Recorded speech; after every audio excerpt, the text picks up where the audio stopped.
AskReddit. What's the most awkward situation you've ever been in? I was sitting in class and the kid next to me farted, and I said, "God bless you," as if it were a sneeze. I'm far too honest.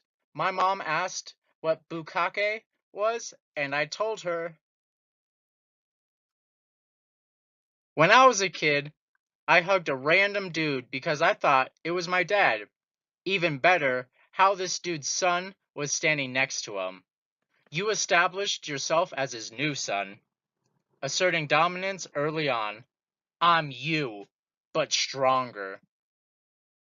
My best friend waiting to tell her parents she's gay until I was over for dinner. How was the food though? Good. They had spaghetti. You know, a noodle is straight until it gets hot and wet. Then it's covered in balls and sauce. Most George Costanza moment of my life. I was flying back home from a business trip in Georgia. Before we all got off the airplane, everyone noticed we would be flying with 3 military canines and their handlers. All good. Point being, everyone noticed them, and if they hadn't, the pilot was kind enough to point them out when he came over the intercom to give us his spiel.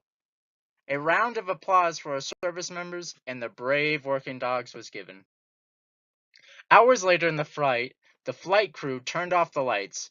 I needed to take a piss and move forward in the cabin towards the restrooms. Well, one of the dogs was black and I didn't see his paw sticking into the aisle.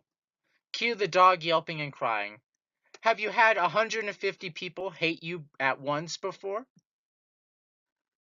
It was so made such worse by the fact that I'm a veteran and I love dogs. I am the son of a veteran who was a canine handler when he served. But how the heck am I going to explain that to a plane load of people giving me the stink eye for being the heck hole who stepped on the dog? It was a black dog, Jerry. And the lights were out? The lights were out, Jerry! Alright, you don't have to be stuck on an airplane not to subscribe.